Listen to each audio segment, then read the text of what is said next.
Amy. Hey, Jack. I'm gay. Oh my god, that is so funny. I'm also gay. I was going to tell you. Wait, really? Yeah. And you're listening to Dating Straight.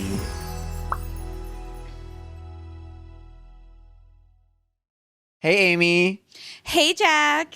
Hey, Em. Hello. How are ya? I'm pretty good. I am perfectly acclimated temperature-wise right now. I know Very good. I know earlier we were talking about being too hot or too cold. Right now I'm like Goldilocks. Everything is just perfect. How are you? Just right. I'm a little chilly, I guess. I put the air on a little lower than I usually do because I'm wearing a long sleeve shirt. But, you know. Yeah. Other than that, we're a smooth sailing, I guess. Yeah. I'm sweaty for sure. I'm definitely sweating. So we really are Goldilocks then. We're too hot, too cold, and just right. Yeah, that's You're really right. sweet. That is sweet.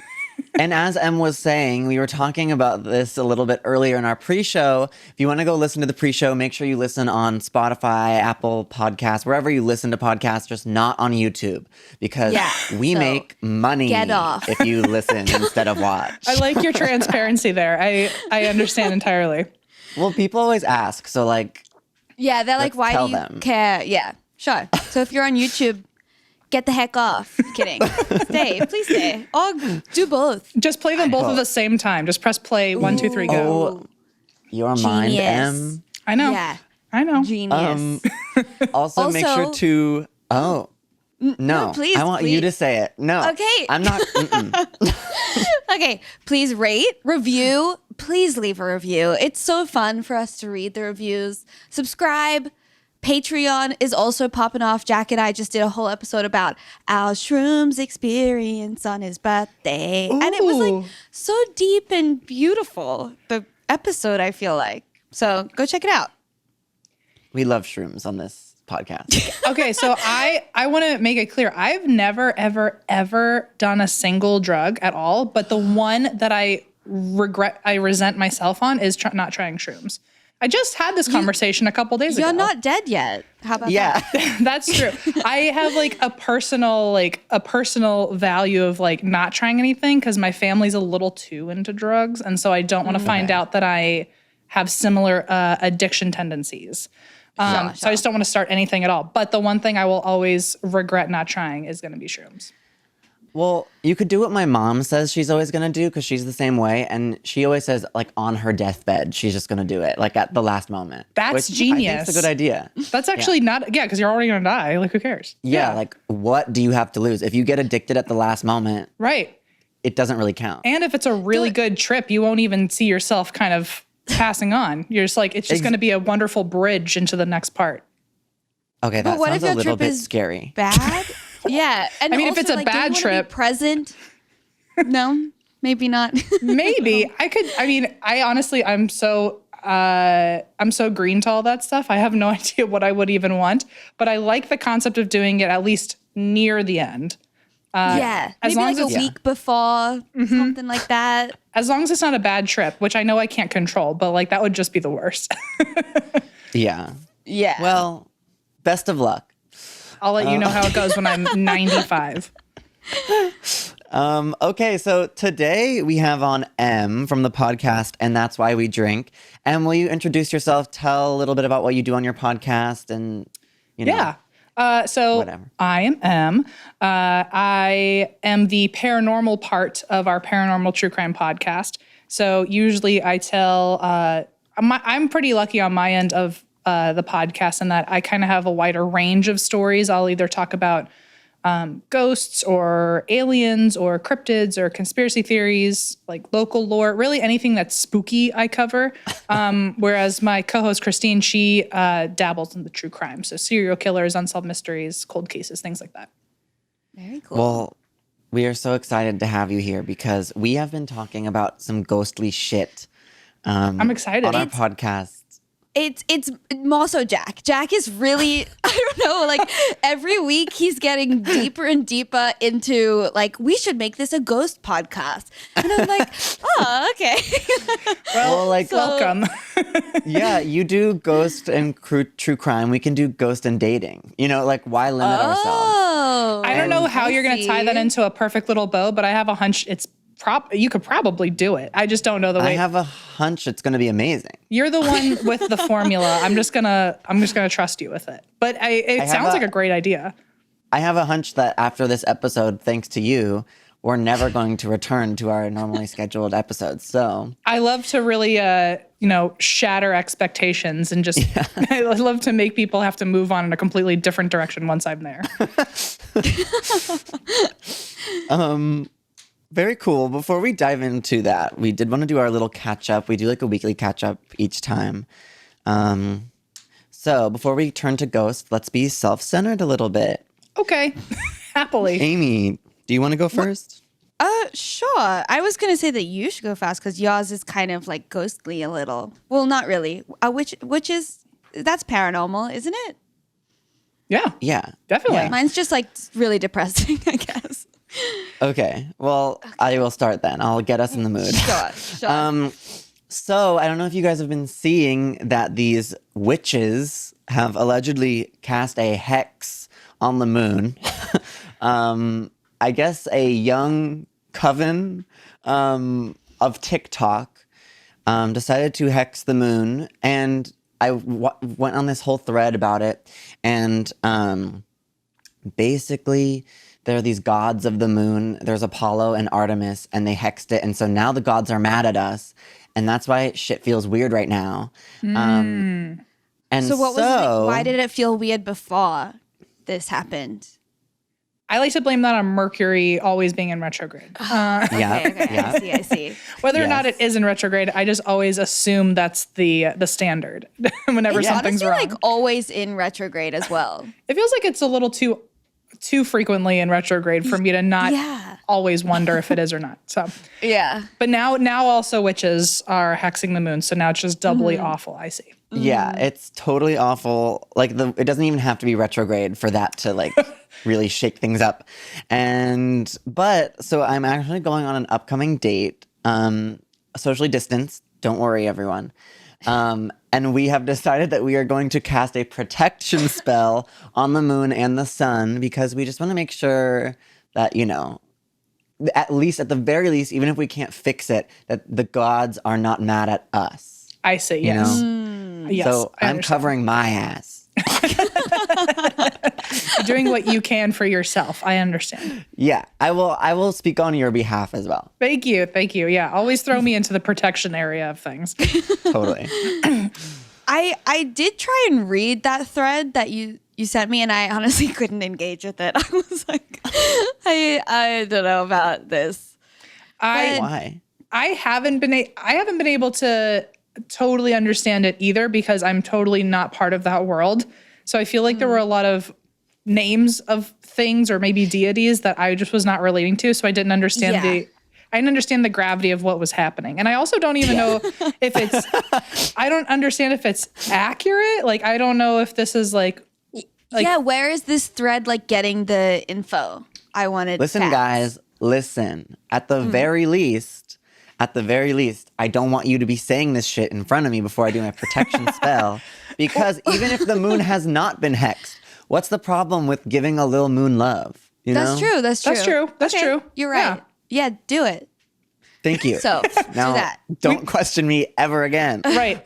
My apologies instantly. Okay. Sorry about that. It's okay. I guess like speaking of things being terrible in the state of the world, so the paramilitary DHS has been deployed into Portland, and I have been consumed by that, and I was explaining to my cousin Amber last night like what's been going on in America because I'm from Australia, they're all in Australia, and it like saying it out loud to her, it sounded really, really bad. I know that it is really bad, but like we're living through it, so I don't think at least I'm not like understanding the full gravity of, oh my God, this is really scary. It's like borderline fascist. Right. Yes, yeah, totally. So I've been thinking so much about, like, should I go there? Should I go back to Australia? Which I guess, I mean, it doesn't sound like I really want to, because every time I think about it, I'm like, oh, I don't really want to do that. But also, I don't want to stay here. It's crazy. And then Trump like wants to deploy the DHS into Chicago, and he had a whole list of other major cities. Yeah, like Detroit, New York, I think. Yeah, so I don't like it. I think you're not wrong, because when I have been reading it, I've just been consuming so much awful information lately that it's almost becoming normalized, or I'm like desensitized to what I'm paying attention to. And then when someone asks me to explain what I've read and I have to say it out loud, it's almost hearing it in such a harsher tone. Like my girlfriend was working all day when that information came out, and she's like, oh, wait, what's going on in Portland? And then when I had to say it out loud, I was like, oh, that's much more really horrible bad. than I was letting myself think about. So I don't think you're alone in that, and that it's just when you finally pull something out of this like sea of chaos and really focus on it, it's all much more terrible than we probably realize. Yeah. Like, people are being, like, protesters, nonviolent protesters are being taken in unmarked vans by federal agents that aren't like disclosing who they are or why they're getting arrested or detained or whatever. And they don't know if they're just being abducted. So it's like, it's a crime to fight back if it's a federal agent. But if you don't know that and you're allowed to like defend yourself, I don't know. I don't like it. Don't like it at all. No, very ominous. Australia is not like that at all. So I'm like, I should go there, but I don't know. I have a best friend here in Norway, or from Norway, and she's just been like, I'm just going to go back to Norway. This is such crap. Like, I don't want to be here anymore. It's like, I can't blame anyone for at least wondering if you have the ability to leave. Like, I can't blame anybody for questioning, considering their quality of life right now. But it's also, I mean, I have 3 cats, traditional lesbians over here. So, and also, like, what if they don't let me back in? Like, what if, I don't know. Right. How will the cats, what will they do? I know. I understand. Exactly. Like, I'm going to have to keep paying rent so my cats can stay here. And then, like, I don't know. It seems like a big to-do. No, I totally get it. Yeah. A lot Anyway, going on. super sad. Anyway. Yeah. Em, what's your experience? Are you quarantining with your girlfriend? And what's the quarantine life for you? Well, the only time I'm not quarantining is actually coming to the studio to record. Although I will say, and I think you have also maybe or may not have been here since the quarantine, but they've been doing a really good job of cleaning everything before people come in and all that. And I'm technically isolated in this room right now. So I'm still not interacting with anybody. But I am only really leaving to record, which I could do on Zoom, but it's just, I don't know, my internet's kind of messy. One of my roommates is a big gamer, so a lot of times I have to tell him he's got to like cool it on his like keeping himself sane so I can record. So it's just easier to come here. Other than that, we have been inside for I think 130 days now. Whoa. And we'll still go to the grocery store or the pharmacy, but we've kind of just taken it upon ourselves to just have everything delivered now, just to avoid going out. And that's about it. We've done some socially distanced dates where we don't leave the car. So we go on drives, basically, just to come back home. So other than that, we really have not gone outside for any extended period of time. So Wow. yeah. A day in the life. Day in the 130 days in the life. So. Days in the life. Yeah. I gotta start counting my days. Like I have no idea how long it's been. We had a Christmas countdown thing where like X amount of days until Christmas, and you change the day every day. So we've just changed it to this many days in isolation. So Wow. yeah. 2020 is interesting. Yes. Okay, well, before we continue, let's give just a big round of applause to our sponsors. Thank Yay! you so much. Thank you so much, Best Fiends, for sponsoring this episode of the podcast. As we know, I love Best Fiends, but I love it even an extra little bit because I'm way better than Amy. Oh, whatever. Best Fiends is a fun way to have socially distant fun with friends. Obviously, Amy and I are no longer sitting in the same room. And so We're also no longer friends, so. I'm kidding. I can't believe you said that, first of all. Second of all, I can believe you said that because I'm amazing and you are not. So, Whoa. Best Fiends is an amazing puzzle game because it keeps your brain in the loop. Like, it just keeps it functioning right now when, you don't have to do much thinking, frankly. Yeah. And there's It's a unique and exciting puzzle game, unlike any other. That's true. And it updates the game monthly with new levels and events, so you'll just never get bored. And it's truly the only puzzle game and the only game that I have on my phone, because why would I have any other game other than Best Fiends? Yeah. And that you really play on your love. toilet, and it's perfect for short-term and long-term play. Yeah, okay, let's speak about that. You know what? I'm glad you brought that up, because that's the only reason I'm not whipping your ass at Best Fiends, because I never go to the toilet because I'm a lady. Okay, gotcha. So Best Fiends has thousands of levels already, with new levels, events, and characters added every month, so you never get bored. It's hours of fun right at your fingertips, and you can even play offline. And with over 100 million downloads and tons of 5-star reviews, Best Fiends is a must-play. So download Best Fiends free on the Google Play Store or the Apple App Store. That's Friends without the R, Best Fiends. Thanks, Best Fiends. Thank you so much, Brooke Linen, for sponsoring this episode of the podcast. We know that we love Brooke Linen sheets. They are so comfy. And now is the time to make small changes to have positive lifestyle changes in the future. For example, I started working out. Now I work out every day and I'm really fit and also really, really hot.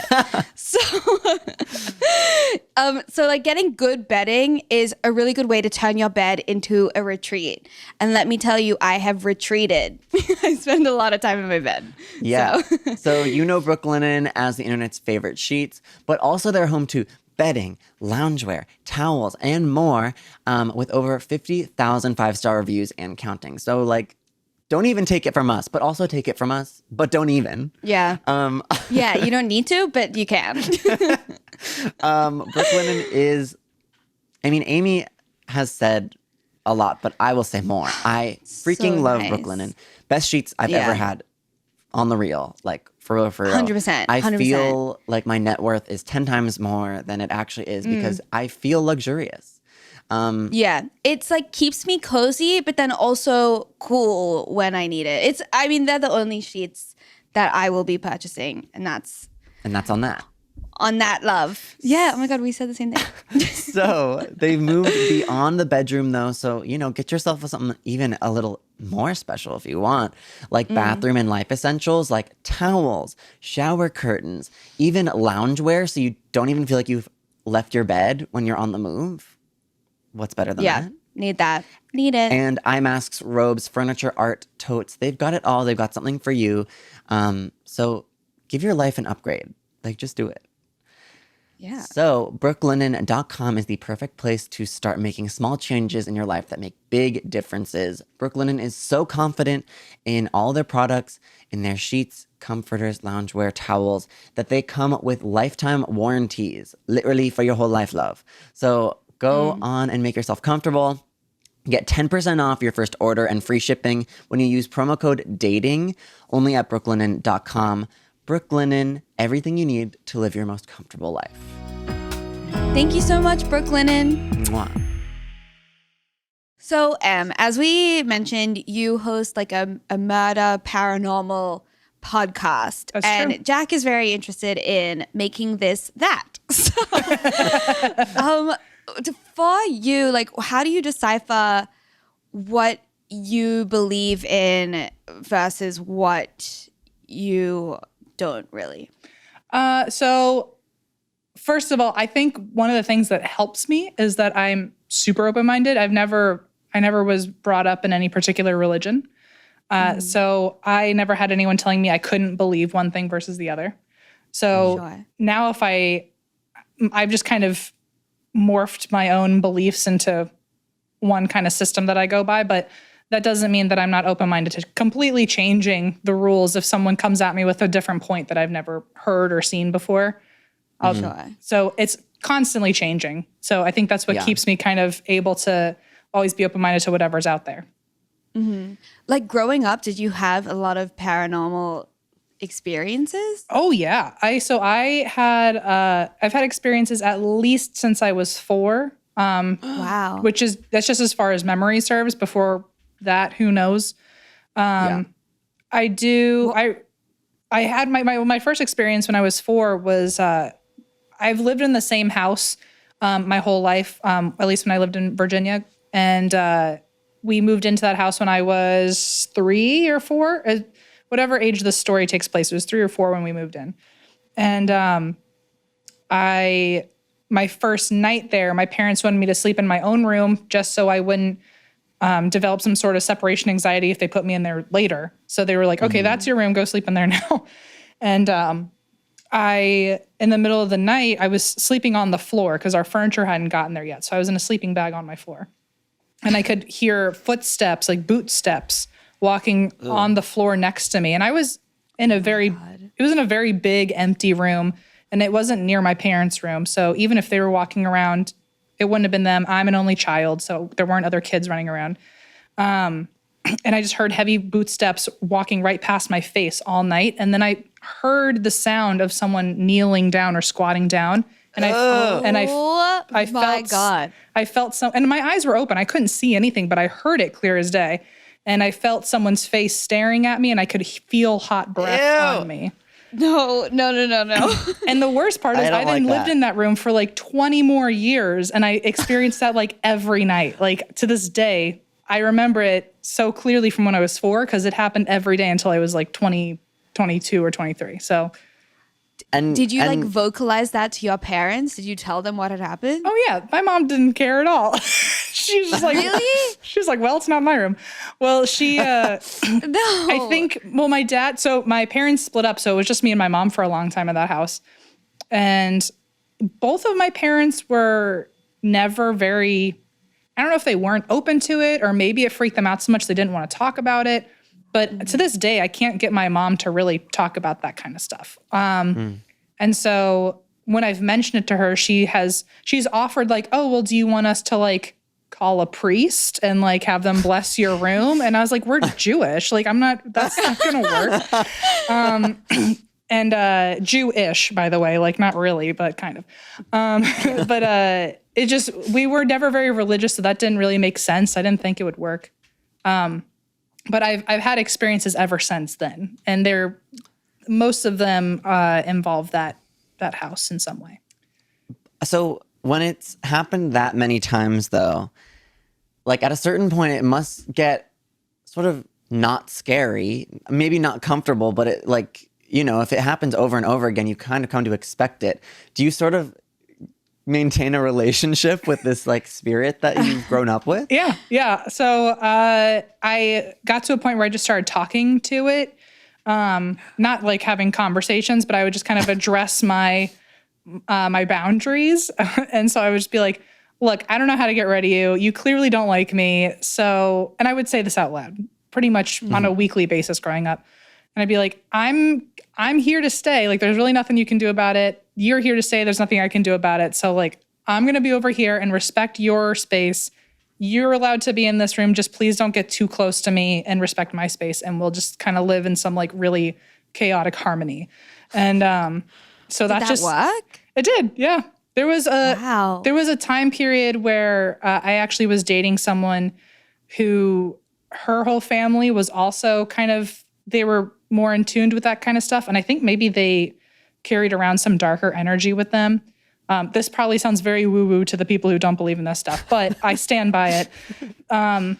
But I think her family was kind of played around with that stuff a little more, maybe like used Ouija boards, or they maybe did some things that I wouldn't mess around with. Because when I was dating her, and I dated her for a few years, anytime she was at my house, there was so much more energy in that room, and whatever was living in the bedroom with me would get closer to me than respecting the space. And I'd be like, we talked about this. We talked about our boundaries. What are you doing? But whenever she was around, it felt like there was a little bit of a darker tone to the room. So Yeah. And then when I broke up with her, I never felt it again. So it kind of worked. Wow. Maybe it was just a toxic relationship.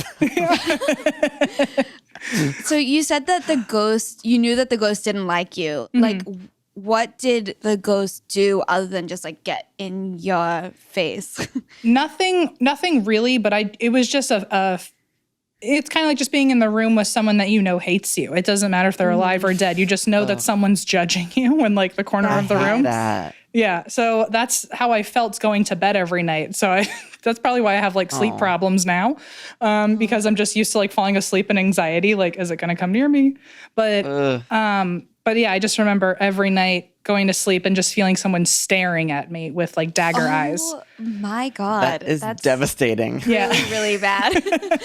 So yeah. I do feel though, I would say I'm a believer in ghosts, and I'm also a believer in speaking to them, like you've been saying, just like humans, because they were. So like, you know, I mean, I'll tell you my stories later, but like some of the things I do when I'm just fed up is I'm just like, I literally say to them, I'm like, shut up, stop, like leave me alone. So when you tell them to fuck off, ghosts just like haven't really been spoken to like that in a long time. If I were a ghost, I'd be fed up because like no one has spoken to me in so long, especially if you're an extrovert ghost. Exactly. So, so like, I don't know. I feel like just talking to them, they will listen, you know? Definitely, especially if they're for some reason stuck in that space. Because I know there's a lot of spirits out there who can kind of travel throughout the world. They're still kind of like on a wanderlust quest or something. But the rest of them, a lot of people are stuck in the actual architecture of where they, like the blueprint of where they died, or maybe there's some traumatic link where they are attached to the house. In that case, I feel really bad for them because they're just stuck on that property for eternity. How do you like? Why are some ghosts stuck in places and then some are not? Do you know? I don't know the reason. I only know that because we've communicated with different spirits before. I used to be an investigator. Also, there has been one time that my co-host got me to use a Ouija board with her just out of begging every day for like years. Whoa. And so we did it at her house. So if something happened, it was not going to like follow me home. But we found out a ghost that lived at her house was able to just like travel around. But there have been other spirits that I think are stuck. Maybe it has to do with how they died or if they have some sort of unfinished business. It's really... I have no real answer. I don't know. Yeah. You aren't a ghost. I'm not a ghost yet, so I'll let you know in the future, though. I guess I would say that I'm like probably the least believer out of you two, but that's only because I did have what I think was a ghost experience one time. But then I like called my dad the next day and I was telling him about it, and he was like, well, do you believe in ghosts? Because I was going to go get sage. I fled the scene. I'll also tell the story in a bit. I essentially fled the scene and my Uber driver told me to get sage. So I told my dad that I was going to get sage. He was like, well, do you believe in ghosts? And I was like, I don't know. And I think he said something to the effect of like, don't get sage, don't do that, because then I feel like people who are more cued into ghosts have more ghosts, you know? Probably. So I think I've decided to cue out. you're like, and scene. Yeah. Yeah. I think, I definitely think if you're open-minded to it, you're opening a door essentially. So if you're allowing yourself to see things or hear things, you're probably more likely to have those experiences, or you're at least more likely to have the same everyday experiences everybody has, but you'll have a different explanation for things. So like if something happens to you, if someone's closed off to it, they're going to think, oh, it's just the wind. I might think, oh, it's definitely a ghost. So I think it just depends on how open you want to be to it or how often you let it be a part of your world. I know I'm a firm believer. I've had too many experiences where like I can't, it would be ignorant for me to say that they don't exist based on my own experiences. So How often are you having these experiences? I only really have them now when I go out looking for them. So if I were still investigating, if I'm in a place that's notoriously haunted and I'm bringing all this equipment and I'm trying to make contact, I'll probably have some really wild experience. I used to have them a lot more when I was living in that house in Virginia. And I also had them a lot. Luckily, I've had some pretty positive ones. My grandfather passed when I was 7, which I don't really remember him too much. I actually know him better as a ghost. But so I've had a lot of experiences with him coming back to say hi. So, Wow. That's nice. Okay. Well, okay, I think we should get into like some of the more specific ghost stories that we've all had. sure. So, do you have like one that's particularly scary? Or is that the scariest one of when you were younger? Pretty scary, but Yeah. I've had some pretty scary ones. I've never had any very long-winded stories that were scary. I just kind of have a smattering of. It's a range from some pretty positive stories to negative stories. Most of them have to do with when I'm sleeping and I feel something really dark in the room with me. There was one growing up in my dad's house. He lived in the middle of nowhere. He bought the house from one of his patients who had like buried his family in the backyard.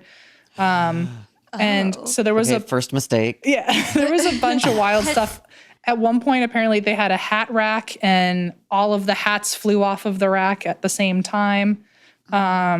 They also, my stepmom, to be fair, she's also, she's Wiccan. She's been practicing for years and years and years and years. So Wow. I trust her input on all of this, but maybe because she's also like done some sort of, she's done her ceremonies in that house and things like that. Maybe she's opened it up to some experiences, but I'm pretty sure it was haunted before she ever did anything with her own religion in that house. There was one ghost that we would see a lot named Charlie.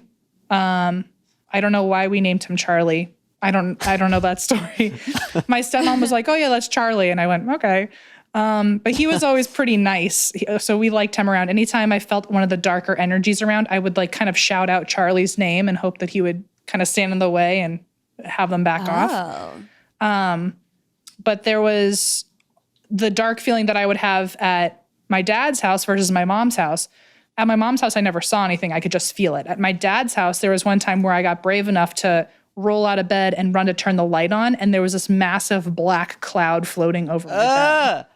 I hate it. So it was almost even darker and it was back when you could only, you had minutes when you were texting, after 9, you could text for free and things like that. Yeah. I would just I'd hide under a blanket and I would just wait until my phone said 9 o'clock so then I could text all my friends to keep myself distracted. But until 8:59, I was petrified. I was like, oh my God. I was like, this thing is just floating over my head. I was afraid to peek out and look, but I knew it was there. So my stepmom actually, I told her about it and she said, "I'm going to try something. I don't want to tell you what it is because I don't want to, bias you in any way. But tonight when you go to bed, just let me know if anything's changed." And so I went to bed. I actually felt nothing in the room, which was so weird compared to the heaviness that I was used to. But I felt something at the window, almost it felt like the window was rattling all night, but I could also feel someone staring at me through the window, if that makes sense. It felt like there should have been an intruder trying to break in through the window. Oh my Oh my God. I told my stepmom what's that. worse, someone trying to get in or someone that's there already? That's the argument. It's would you prefer a demon that could possess you or someone with a gun breaking in? So, but I told my stepmom about that and she was like, "Oh, well, that's interesting because I blessed the house, but not the property. So something had still been trying to press into the window, trying to get at me." Oh my God. And then she ended up blessing, I think, the perimeter of the house, so it could only get so far onto the property. But before that night, the night that she fixed that, I hated going to their house because I was so scared to sleep there at night. And to this day, when I go visit them on the holidays, I'm kind of wary. I'm like, did the blessing wear off? Like, am I going to feel something? So that's probably the darkest thing that's happened to me. Okay. I feel like I hate I'm that like, for you. this is so weird because I feel like I just feel gross now. Like, I don't know if you got, my eyes tear up when like we talk about ghosts and stuff. And I'm like so afraid that I'm going to see in the viewfinder something behind me. If you want a paranormal podcast that badly, you better get used to this feeling. Okay, maybe I don't. Okay, well, scary. Yeah. Do you have one? Okay, I wanted to do a little sort of two truths and a lie Okay. thing. This is not for Amy. She already knows. Okay. And so do the viewers probably, or at least they know one of them. But Great. So here are 3 ghost stories, 2 of which have occurred to me. One of them is a lie. Okay. Okay. So, I do live very close to the Whaley House. I don't know if you know what that is, but Yes. it is one of the most haunted houses in America. And it's been named like the Travel Channel's most supernatural house, and also the host of BuzzFeed Unsolved like stayed a night there to talk about like the deaths that took place. And pretty much it's known that before it was built, there was an unliked man in town, and he stole a boat, and then they hung him for his crimes, even though that was like too bad of a sentence for the crimes he committed just because they didn't like him. Gotcha. Okay. So he haunted the area, of course, because he was like, what the fuck? His name was Yankee Jim, by the way. And then the Whaleys built a house there. They reported hearing footsteps of Yankee Jim. They followed, then like a bunch of misfortune followed, including their 18-month-old died from scarlet fever. Their house burned down. And then their daughter shot herself in the house. Okay. And then also, like, the rest of their kids lived pretty normal lives there, but died there. And so, like, I used to hang out there quite a bit. And because, like, all of our kids would, of course. And we also went to the graveyard where Yankee Jim, you can find his gravestone and stuff. Oh, wow. And so I can personally attest that I have seen, like, mysterious lights around the area, or, like, orbs. I've seen shadows around that seem to belong to no one. And the baby crying. I've heard the baby crying. Ooh. So that's number 1. Okay. Number 2, at my last apartment, when I moved in, before I moved in, I was notified by the landlord that someone had died in my apartment. I didn't think too much of it because I'm not like completely sure how much I believe about ghosts, and also I was like, whatever, it's cheap. Did you It was a cheap I apartment. was going to say, did you get like a discount or something because of it? It was the cheapest. I think it was a good deal. Okay. So I moved in before my roommate, and I met this girl who lived below us, and she said, I was like, oh, I just moved in. She was like, oh, that's weird. I've been hearing someone live up there this whole time. Okay. And I was like, okay, haha, very cool, very cool, very cool. And then my roommate moved in. Throughout our time there, he would be like, I hear someone walking in the middle of the night. And I was like, this is not true. Oh, gosh. Okay. Then this sounds like a lie. Well, I guess it could be a lie. I Okay. shouldn't have said that. But then I met someone who lived down the street who said that his friend lived in my a building, and the man who died was a gay porn producer. Okay. So I was like, okay, maybe he's into me, right? Then I was dating someone who I really liked. He sent me a voice memo of him playing the piano, and it felt very fuzzy. And suddenly I was looking in the direction of my desk, and glass exploded everywhere. I never found out what the glass was from. I couldn't find like what the glass would be. I obviously was freaked out.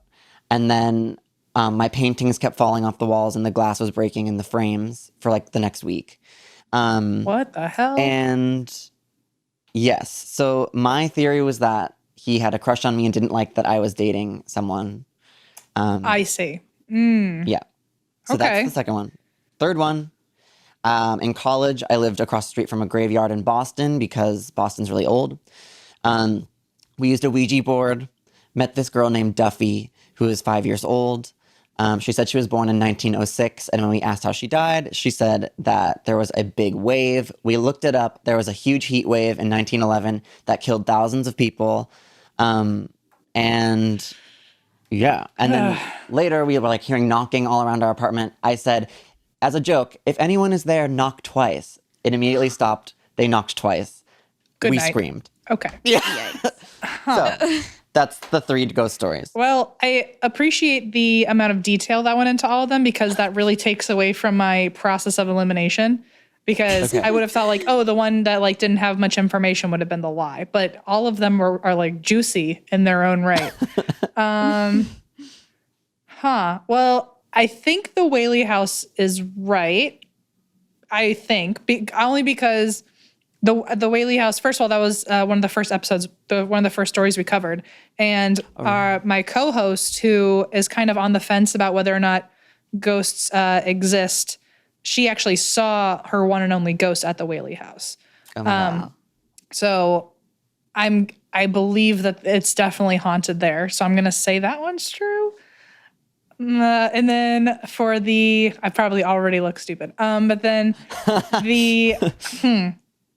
I don't know. I want the porn one to be right. The porn producer one. So I'm going to say the third one is not right. Just because I want there to have been a dead porn producer that was into you. Okay. Well, good news for you. The porn one is right. Okay, great. But actually, the Whaley House is the lie. Damn. Okay. I do live near the Whaley House. I am actually not super convinced that it's haunted. Really? Okay. Or that haunted. I've been to it and I've never seen anything. I live near it. I don't really feel any type of way. But yeah, the other ones are true. The Ouija board, Boston one, and interesting. Where in Boston were you? I went to grad school in Boston. I was at Emerson. Oh, cool. So Okay. Across the street from the Common, Nice. where like there's like tons of graves. It's like, My co-host and I both went to BU. That's where we met. okay. But so the Whaley House, this is really messed up, but my quote favorite death there is that it's worse because it's a child. But there was a little girl who was friends with the family who was hanging out with the little kids there. And one of the servants had made cookies that day and called in the children to say, is this the neck? Yeah. This is the neck. Yeah. Oh my God. So she said, oh, the cookies are ready, come inside. And so the little girl, who was not actually a family member, but one of the neighbors or something, she was running through the yard to get to the house so she could eat some cookies. And she literally clotheslined herself and like decapitated her own neck. Yep. And that's how she died. But I remember saying that is definitely a way that I could probably go. Cause like if someone said cookies to me, I'd run right through a clothesline too. So anyway. Oh my gosh. 'Cause they were, and like, then metal her back ghost then, is right? there? Yeah, they were like straight up metal wires. And so she ran so quickly through it that she at least asphyxiated herself. Yeah. Whoa. Yeah, I've heard that too. Yes. Yeah, Not the a good famous way to ghosts there are the baby crying, the Yankee Jim who was hung, go. Right. and I think that girl, and then also the daughter who shot herself when her husband like ran off with her dowry when they were getting married. Oh, I see. Yes. Okay. It's all coming back. So, but I've never seen anything. I took pictures when I was there, and like they say, like sometimes you can see that better on your phone. Right. And there were like some little orb things, but part of me was just like, oh, it's just like the glass. Like, Right. like, I've never seen who's to anything in say? any pictures I've ever taken either. So pictures are apparently not my thing, at least when it comes to ghosts. What did sorry, I'm forgetting her name, your co-host? Christine, what did Christine see when she was there? So the owner of the house was Thomas Whaley. Apparently, he's known to still walk through the house. And my co-host was on a tour. And when she looked upstairs, they were, down by the stairs. She looked up and she saw a man walk right through what was a wall. Like there was no. Oh my God. So they have. I hate it here. They have a lot of rooms that are you can see through them because they have kind of a glass or a plastic lining, or I don't know, like a wall, so you can't actually go into the room and disturb it, but you can still see the room. And she watched someone walk right through what was Thomas Whaley's bedroom, and it looked like Thomas Whaley. But she was like, "Oh, someone from our tour is still up there." And the tour guide was like, "No, you just saw Thomas Whaley." Oh my God. So, and she's convinced. She said it looked like just like a solid person walking around. So, Yeah. anyway, I guess. Okay. I'm sorry for saying this. no.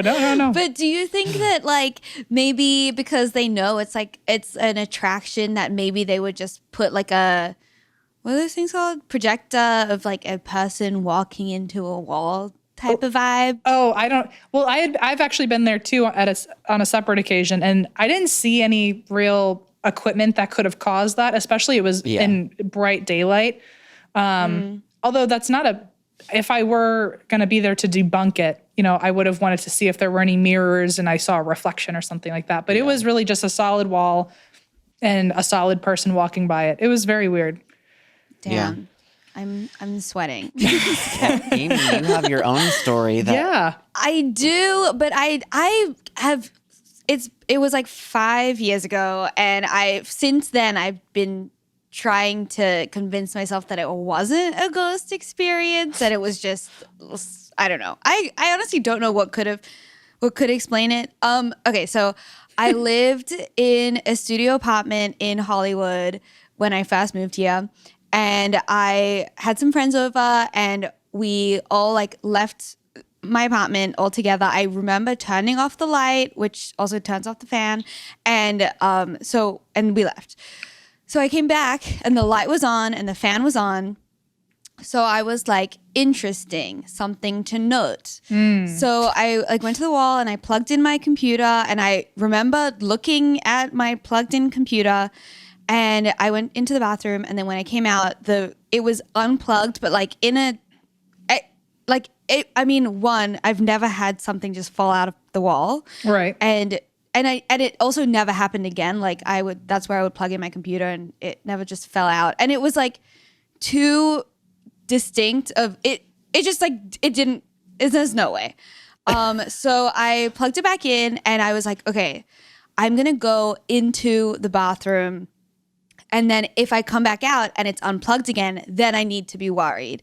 So I went into the bathroom and I came back out and it was unplugged again. And then also something with and then I turned off the light and then it turned back on. Nope. Like while I was in the room. And so I was like, I hate it here.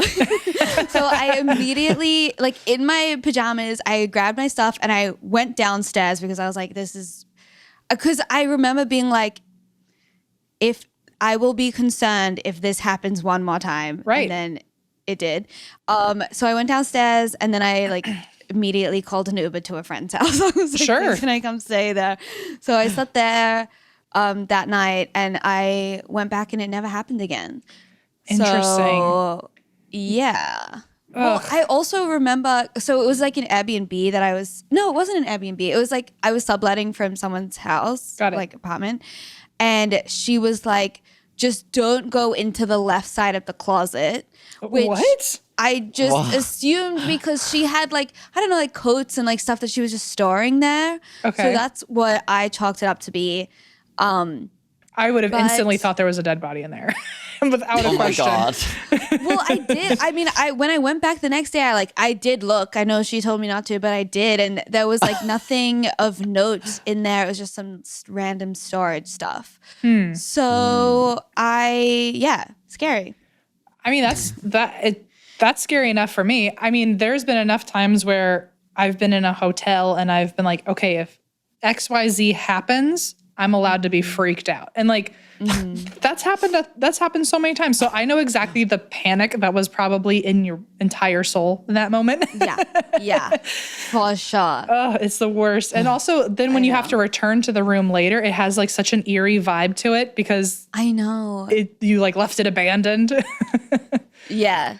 That's why I was like, I should sage this place. But then my dad convinced me not to. And I'm honestly glad that I didn't, because then I would have, I feel like, freaked myself out even more. And I lived alone. I just I can't do that to myself. Well, I also, it's probably for the best, because just having one of my parental figures as a Wiccan, I've learned that unless you know what you're doing, you could make it worse. So I still don't exactly know how to sage a place. Otherwise, I'd sage my body every single day.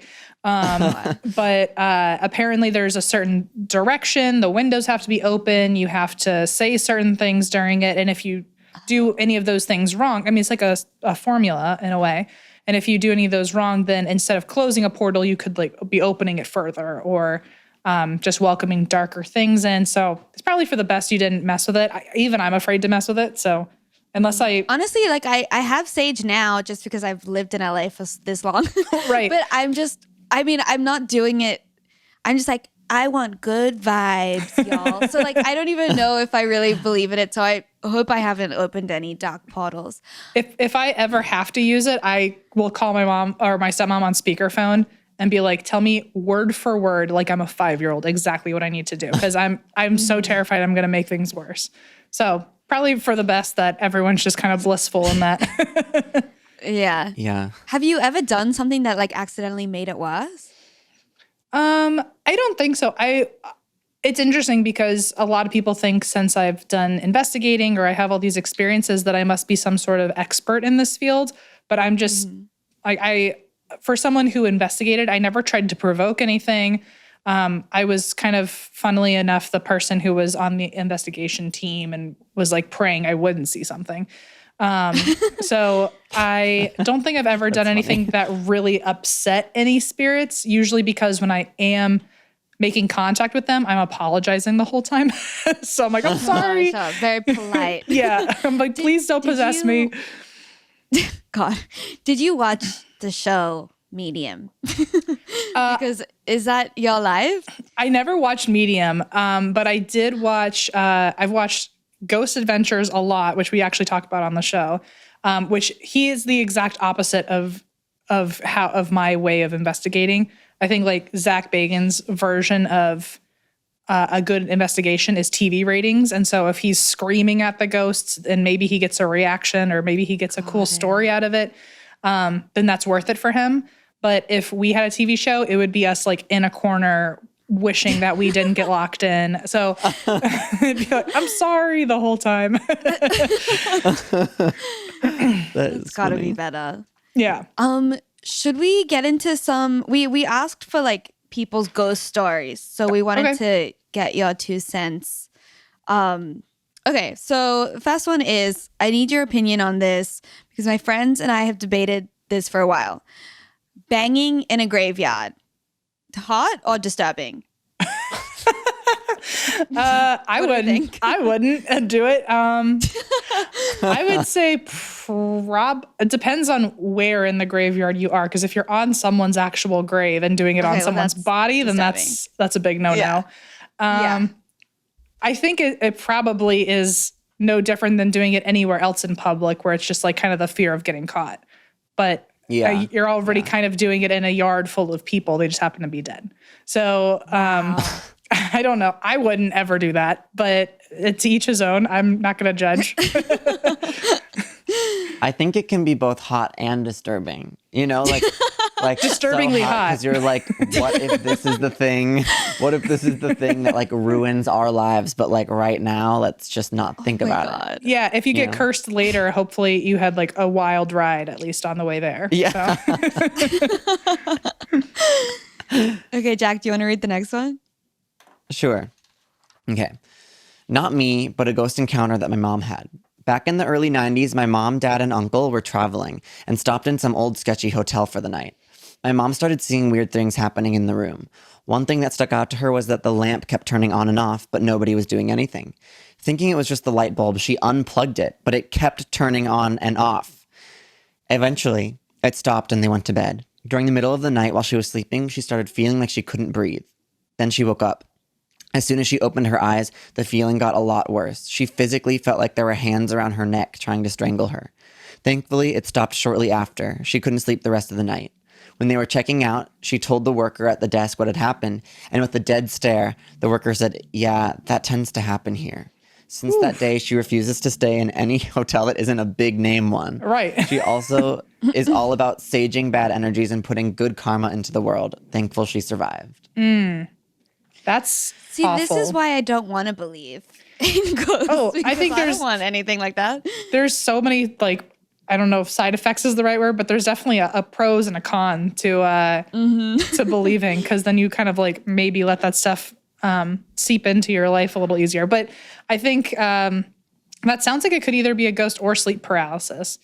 Ooh. It sounds like it could be a little bit of both too. If lights were already turning on and off while she was awake, and then she went to bed and felt something.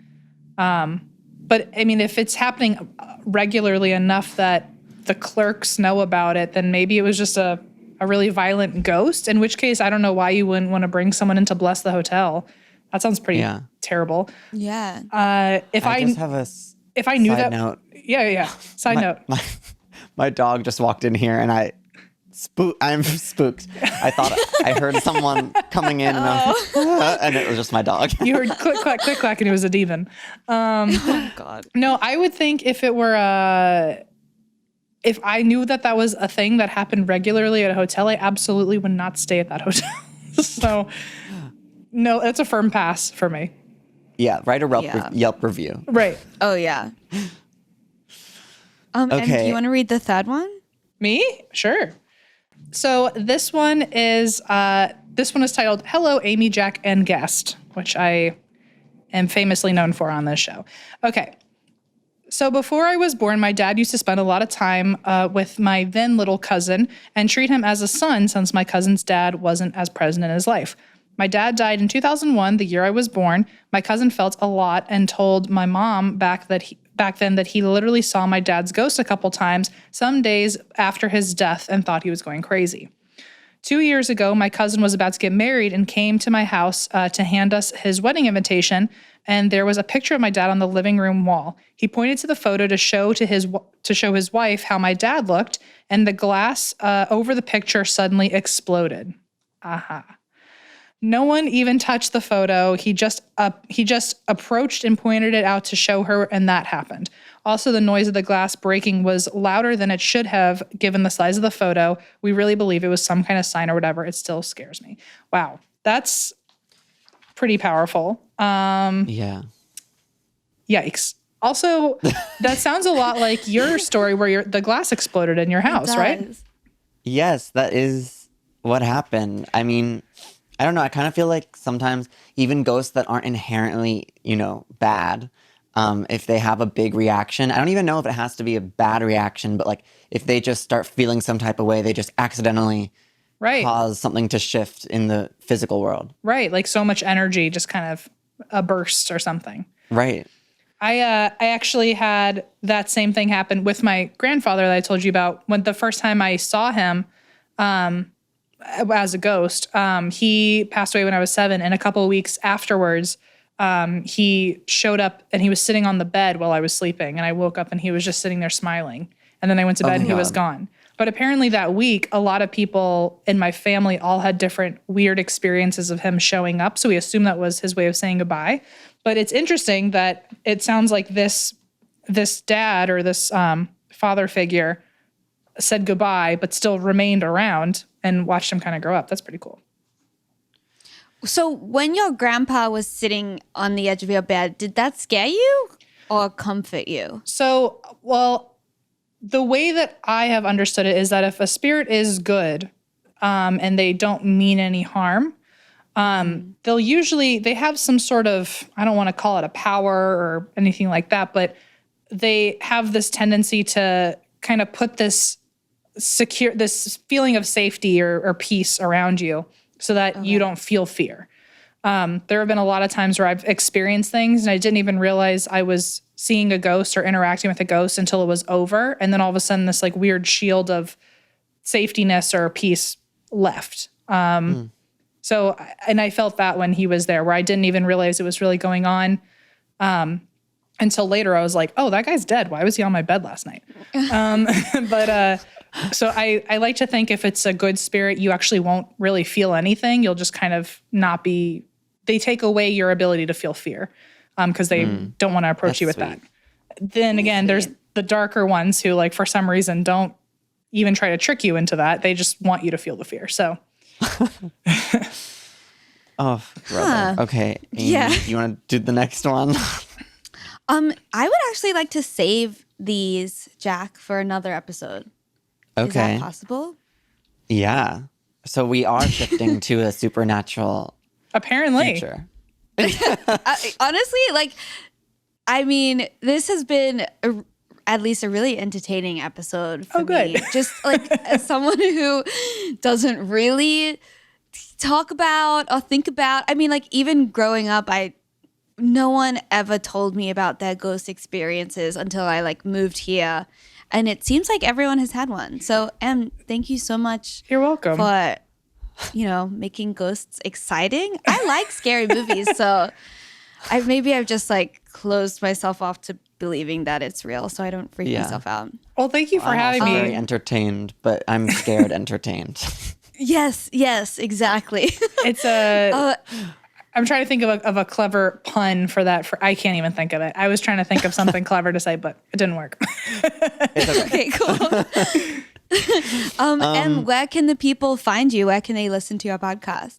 So our podcast is, and that's why we drink, and you can find it pretty much anywhere you're currently listening to this podcast. We also have social media. It's always ATWWD podcast.